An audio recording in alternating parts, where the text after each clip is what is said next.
Saul confirmed as king. The people then said to Samuel, "Who was it that asked, 'Shall Saul reign over us?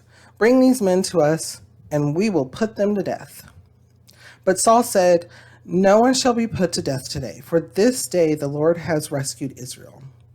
Amen. Then Samuel said to the people, "Come, let us go to Gilgal, and there reaffirm the kingship." So all the people went to Gilgal and confirmed Saul as king in the presence of the Lord. They sacrificed fellowship offerings before the Lord, and Saul and all the Israelites held a great celebration.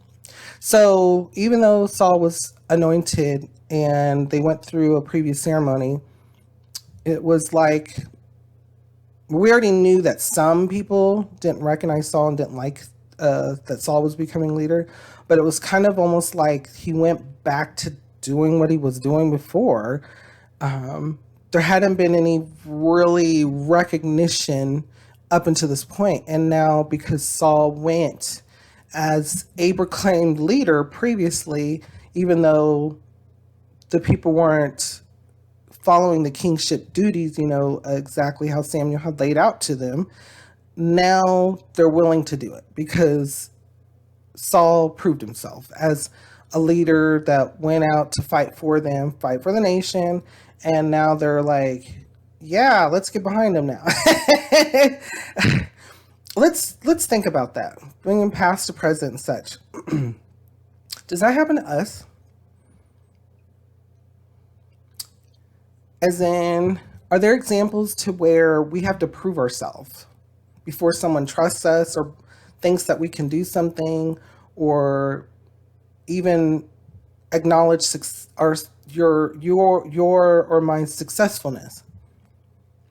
Yes. I could say yes. To this day, there's a lot of people who are like, prove it.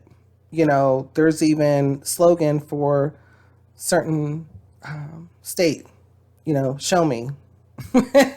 so, so there is that, there is that. Well, show me what you got. Show me how, prove it. And is that a good thing?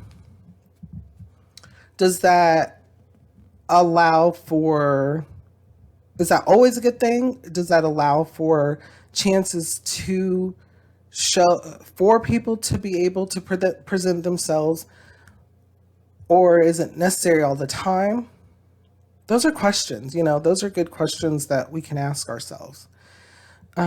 With that, what kind of thoughts or feelings come to your mind? How does it make you feel, and what does it make you think?